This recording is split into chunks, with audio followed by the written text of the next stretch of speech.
Hello friends, welcome back to Charvi's kitchen. So ಇವತ್ತು ಈ ವಿಡಿಯೋದಲ್ಲಿ ರಾ ಬನಾನಾ ಯೂಸ್ ಮಾಡಿ ತವಾ ಫ್ರೈ ಯಾವ ರೀತಿ ಮಾಡೋದಂತ ಹೇಳಿ ನೋಡೋಣ ಈಸಿ ಮೆಥಡಲ್ಲಿ. ಸೊ ಮೊದಲಿಗೆ ಇಲ್ಲಿ ನಾನು ಚಿಕ್ಕದಾದ ಮಿಕ್ಸಿಂಗ್ ಬೌಲ್ ತೊಗೊಂಡಿದ್ದೀನಿ. ಇದರಲ್ಲಿ ಅರ್ಧ ಟೇಬಲ್ ಸ್ಪೂನ್ ಆಗೋಷ್ಟು ಅರಿಶಿನ ಹಾಗೂ 1.5 ಟೇಬಲ್ ಸ್ಪೂನ್ ಆಗೋಷ್ಟು ರೆಡ್ ಚಿಲ್ಲಿ ಪೌಡರ್ ಆ್ಯಡ್ ಮಾಡ್ತಾ ಇದ್ದೀನಿ. ಹಾಗೂ 1.5 ಟೇಬಲ್ ಸ್ಪೂನ್ ಆಗೋಷ್ಟು ಇಲ್ಲಿ ನಾನು ಧನಿಯಾ ಪೌಡರ್ ಕೂಡ ಆ್ಯಡ್ ಮಾಡ್ತಾ ಇದ್ದೀನಿ. ನೀವು ಖಾರಕ್ಕೆ ತಕ್ಕಂತೆ ಆ್ಯಡ್ ಮಾಡ್ಕೋಬೇಕಾಗುತ್ತೆ ರೆಡ್ ಚಿಲ್ಲಿ ಪೌಡರ್ ಅನ್ನೋದು. ಹಾಗೂ ಇಲ್ಲಿ 1 ಟೇಬಲ್ ಸ್ಪೂನ್ ಆಗೋಷ್ಟು ಜಿಂಜರ್ ಗಾರ್ಲಿಕ್ ಪೇಸ್ಟನ್ನು ಆ್ಯಡ್ ಮಾಡ್ತಾ ಇದ್ದೀನಿ. ಹಾಗೂ ರುಚಿಗೆ ತಕ್ಕಷ್ಟು ಉಪ್ಪನ್ನು ಆ್ಯಡ್ ಮಾಡ್ತಾ ಇದ್ದೀನಿ. ಸೊ ಇಷ್ಟನ್ನು ಹಾಕಿ ನೀಟಾಗಿ ಈ ರೀತಿ ಮಿಕ್ಸ್ ಮಾಡ್ಕೋಬೇಕಾಗುತ್ತೆ. ಸೊ ಯಾವುದೇ ರೀತಿ ನೀರನ್ನು ಆ್ಯಡ್ ಮಾಡದೆ ಈ ರೀತಿ ಗಂಟಿಲ್ದೆ ನೀಟಾಗಿ ಮಿಕ್ಸ್ ಮಾಡ್ಕೋಬೇಕಾಗುತ್ತೆ ಇಲ್ಲಿ. ಈಗ ಇದರಲ್ಲಿ ಸ್ವಲ್ಪ ಮಟ್ಟಿಗೆ ಇಲ್ಲಿ ನಾನು ನಿಂಬೆಹಣ್ಣು ಗಾತ್ರದ ಹುಣಸೆ ಹಣ್ಣು ಈ ರೀತಿ ನೆನೆಸಿ ಪ್ಯೂರಿ ಥರ ಮಾಡಿಟ್ಟಿದ್ದೀನಿ ನೋಡಿ. ಸೊ ಇದನ್ನು ಒಂದು 3 to 4 ಟೇಬಲ್ ಸ್ಪೂನ್ ಆಗೋಷ್ಟು ಆ್ಯಡ್ ಮಾಡ್ಕೊಳ್ಳೋಣ. ಸೊ ಇದು ಹಾಕೋದ್ರಿಂದ ಈ ತವಾ ಫ್ರೈ ಅನ್ನೋದು ಇನ್ನಷ್ಟು ರುಚಿಯಾಗಿರುತ್ತೆ. ಸೊ ನೀವು ಒಂದೇ ಸಲ ಕಂಪ್ಲೀಟಾಗಿ ಹಾಕಕ್ಕೆ ಹೋಗಬೇಡಿ, ನಿಧಾನಕ್ಕೆ ಒಂದೊಂದು ಸ್ಪೂನ್ ಹಾಕ್ತಾ ಮಿಕ್ಸ್ ಮಾಡ್ತಾ ಹೋಗಬೇಕು. ಸೊ ಈ ಕನ್ಸಿಸ್ಟೆನ್ಸಿ ಅನ್ನೋದು ಈ ರೀತಿ ತಿಕ್ಕಾಗಿ ಬರಬೇಕು. ತುಂಬ ನೀರಾಗಿ ಬಂದರೆ ನಿಮಗೆ ಮಸಾಲೆ ಅನ್ನೋದು ನೀಟಾಗಿ ಹಿಡಿಯೋದಿಲ್ಲ. ಇಲ್ಲಿ ನೋಡಿ ನಾನು ತೋರಿಸ್ತಾ ಇದ್ದೀನಿ, ಕನ್ಸಿಸ್ಟೆನ್ಸಿ ಅನ್ನೋದು ಈ ರೀತಿ ಇರಬೇಕು. ಸೊ ಈಗ ಇದನ್ನು ಸೈಡ್ಗೆ ಇಟ್ಕೊಳ್ಳೋಣ. ಈಗ ಇಲ್ಲಿ ಮತ್ತೊಂದು ಕಡೆ ಇಲ್ಲಿ ತುಂಬ ಹಸಿಯಾಗಿರುವ ಬಾಳೆಕಾಯಿಯನ್ನು ತಗೊಂಡಿದ್ದೀನಿ. ಇದನ್ನು ಇವಾಗ ಸೈಡ್ಗೆ ಈ ರೀತಿ ಕಟ್ ಮಾಡ್ಕೊಳ್ಳೋಣ. ನೀವು ಬಾಳೆಕಾಯಿ ಎಷ್ಟು ತೊಗೊತೀರೋ ಅದಕ್ಕೆ ತಕ್ಕಂತೆ ನೀವು ಮಸಾಲೆ ಅನ್ನೋದು ಮಿಕ್ಸ್ ಮಾಡ್ಕೋಬೇಕಾಗುತ್ತೆ. ಈಗ ಪೀಲರ್ ತಗೊಂಡು ನೀಟಾಗಿ ಈ ರೀತಿ ಪೀಲ್ ಮಾಡ್ಕೋಬೇಕಾಗುತ್ತೆ. ಗ್ರೀನಿಶ್ ಆಗಿರೋದು ಯಾವುದೇ ರೀತಿ ಒಟ್ಟಿಲ್ಲದೆ ನೀಟಾಗಿ ಈ ರೀತಿ ಪೀಲ್ ಮಾಡ್ಕೊತಾ ಇದ್ದೀನಿ ನೋಡಿ. ಈಗ ಇಲ್ಲಿ ಉದ್ದುದ್ದಕ್ಕೆ ಪೀಸಾಗಿ ಕಟ್ ಮಾಡ್ಕೊಳ್ಳೋಣ. ತುಂಬ ತಿನ್ನಾಗಿರಬಾರ್ದು ಹಾಗೂ ತುಂಬ ತಿಕ್ಕಾಗಿರಬಾರ್ದು. ನಾನು ತೋರಿಸ್ತಾ ಇದ್ದೀನಿ ನೋಡಿ, ಈ ರೀತಿ ಮೀಡಿಯಮ್ ಸೈಜಾಗಿರಬೇಕು. ನೀವಿನ್ನೂ ಅರ್ಧ ಭಾಗ ಕೂಡ ಕಟ್ ಮಾಡ್ಕೋಬೋದು. ಅದರಲ್ಲೇ ನಾನು ಫಿಶ್ ಶೇಪಲ್ಲಿ ಈ ರೀತಿ ಕಟ್ ಮಾಡಿ ತೋರಿಸ್ತೀನಿ. ಸೊ ಅದಕ್ಕೋಸ್ಕರ ನಾನು ಉದ್ದುದ್ದಕ್ಕೆ ಕಟ್ ಮಾಡ್ತಾ ಇದ್ದೀನಿ. ಇಲ್ಲಿ ನೋಡಿ, ನಾನು ಫಿಶ್ ಶೇಪಲ್ಲಿ ಯಾವ ರೀತಿ ಕಟ್ ಮಾಡ್ತಾ ಇದ್ದೀನಿ ಅಂತ ತೋರಿಸ್ತಾ ಇದ್ದೀನಿ. ಸೈಡ್ಗೆ ಈ ರೀತಿ ಚಿಕ್ಕ ಚಿಕ್ಕದಾಗಿ ಕಟ್ ಮಾಡ್ಕೊಳ್ಳಿ. ಈಗ ಒಂದು ಕಡೆ ಕೊನೆ ಭಾಗದಲ್ಲಿ ಈ ರೀತಿ ಸಣ್ಣದಾದ ಪೀಸಸ್ ಆಗಿ ಈ ರೀತಿ ಕಟ್ ಮಾಡಬೇಕಾಗುತ್ತೆ. ನಾನು ತೋರಿಸ್ತಾ ಇದ್ದೀನಿ ನೋಡಿ. ಸೊ ಈ ರೀತಿ ಕಟ್ ಮಾಡೋದ್ರಿಂದ ಫಿಶ್ ಶೇಪ್ ಆಗಿ ಕರೆಕ್ಟಾಗಿ ಬರುತ್ತೆ.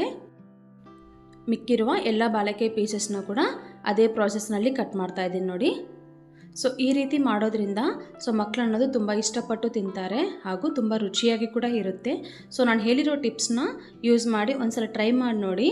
ಸೊ ತುಂಬ ಈಸಿಯಾಗಿರುತ್ತೆ ಹಾಗೂ ತುಂಬ ರುಚಿಯಾಗಿ ಕೂಡ ಇರುತ್ತೆ. ಈಗ ಇದಕ್ಕೆ ನಾನು ಮಿಕ್ಸ್ ಮಾಡಿಟ್ಟಿರುವಂತಹ ಮಸಾಲೆಯನ್ನು ಒಂದೊಂದು ಪೀಸ್ಗೆ ನೀಟಾಗಿ ಅಪ್ಲೈ ಮಾಡ್ಕೋಬೇಕಾಗುತ್ತೆ. ಸೊ ಇಲ್ಲಿ ನೋಡಿ, ಮಸಾಲೆ ಅನ್ನೋದು ತಿಕ್ಕಾಗಿ ಈ ರೀತಿ ಮಿಕ್ಸ್ ಮಾಡೋದ್ರಿಂದ ಬಾಳೆಕಾಯಿ ಪೀಸಸ್ಗೆ ಈ ರೀತಿ ನೀಟಾಗಿ ಅಪ್ಲೈ ಆಗ್ತಾ ಇದೆ. ಸೊ ಇಲ್ಲಾಂದರೆ ನೀವು ತುಂಬ ನೀರಾಗಿ ಏನಾದರೂ ಮಿಕ್ಸ್ ಮಾಡಿದ್ರೆ ನೀವು ಫ್ರೈ ಮಾಡೋವಾಗ ಮಸಾಲೆ ಎಲ್ಲ ಕಂಪ್ಲೀಟಾಗಿ ಸಪ್ರೇಟ್ ಆಗುತ್ತೆ. ಸೊ ರುಚಿ ಕೂಡ ಅಷ್ಟೊಂದು ಚೆನ್ನಾಗಿರೋದಿಲ್ಲ. ಸೊ ಇಲ್ಲಿ ನಾನು ತೋರಿಸ್ತಾ ಇದ್ದಂಗೆ ನೀವು ಮಿಕ್ಸ್ ಮಾಡಿಕೊಂಡ್ರೆ ಪರ್ಫೆಕ್ಟಾಗಿ ಬಾಳೆಕಾಯಿ ತವಾ ಫ್ರೈ ಅನ್ನೋದು ಬರುತ್ತೆ. ಸೊ ಈ ರೀತಿ ನಾನು ಎಲ್ಲ ಬಾಳೆಕಾಯಿ ಪೀಸಸ್ಗೂ ಅಪ್ಲೈ ಮಾಡಿಟ್ಕೊಂಡಿದ್ದೀನಿ.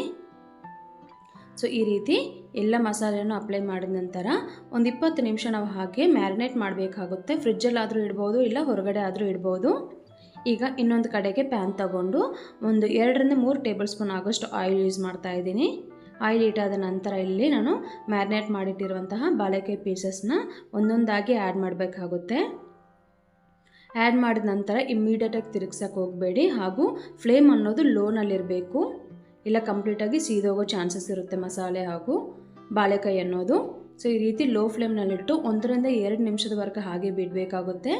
ಆನಂತರ ಈ ರೀತಿ ನಿಧಾನಕ್ಕೆ 2 ಕಡೆನೂ ಟರ್ನ್ ಮಾಡ್ತಾ ಫ್ರೈ ಮಾಡ್ಕೋಬೇಕಾಗುತ್ತೆ. ಆವಾಗ ನಿಮಗೆ ಪರ್ಫೆಕ್ಟಾಗಿ ಬಾಳೆಕಾಯಿ ಅನ್ನೋದು ಕುಕ್ ಆಗುತ್ತೆ. ಸೊ ಇದು ನಿಮಗೆ ಬಾಳೆಕಾಯಿ ಅನ್ನೋದು ತುಂಬ ಟೈಮೇನು ಹಿಡಿಯೋದಿಲ್ಲ ಕುಕ್ ಆಗೋದಕ್ಕೆ.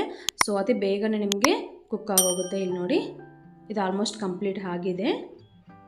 ಈಗ ಇದನ್ನು ನಾವು ಒಂದು ಪ್ಲೇಟ್ಗೆ ಟ್ರಾನ್ಸ್ಫರ್ ಮಾಡ್ಕೊಳ್ಳೋಣ. ಈಗ ಅದೇ ಪ್ರಾಸೆಸ್ನಲ್ಲಿ ಮಿಕ್ಕಿರುವ ಎಲ್ಲ ಬಾಳೆಕಾಯಿಯನ್ನು ಕೂಡ ನಾವು ಫ್ರೈ ಮಾಡ್ಕೋಬೇಕಾಗುತ್ತೆ. ನಿಮಗೆ ಆಯಿಲ್ ಏನಾದರೂ ಸಾಕಾಗಲಿಲ್ಲ ಅಂದರೆ ಇನ್ನೊಂದು ಟೇಬಲ್ ಸ್ಪೂನ್ ಅನ್ನೋದು ಆ್ಯಡ್ ಮಾಡ್ಕೋಬಹುದು. ಅಷ್ಟೇ ಫ್ರೆಂಡ್ಸ್, ಎಷ್ಟು ಈಸಿಯಾಗಿದೆ ಅಲ್ವಾ? ಸೊ ಈ ರೆಸಿಪಿ ಅನ್ನೋದು ಐ ಹೋಪ್ ಈ ನನ್ನ ರೆಸಿಪಿ ಇಷ್ಟ ಆದರೆ ದಯವಿಟ್ಟು ಲೈಕ್ ಮಾಡಿ, ಶೇರ್ ಮಾಡಿ, ಕಮೆಂಟ್ ಮಾಡಿ. ಹಾಗೂ ನನ್ನ ಚಾನಲ್ನ ಫಸ್ಟ್ ಟೈಮ್ ನೋಡ್ದಂಗಿದ್ರೆ ದಯವಿಟ್ಟು ಸಬ್ಸ್ಕ್ರೈಬ್ ಮಾಡ್ಕೊಳ್ಳಿ ಹಾಗೂ ಪಕ್ಕದಲ್ಲಿರೋ ಬೆಲ್ ಐಕನ್ನ ಕ್ಲಿಕ್ ಮಾಡಿ. ಸೊ ನಾನು ಹಾಕಿರುವ ರೆಸಿಪೀಸ್ ಎಲ್ಲ ನಿಮಗೆ ನೋಟಿಫಿಕೇಷನ್ ತಪ್ಪದೇ ಸಿಗುತ್ತೆ. Thank you so much for watching. Bye bye.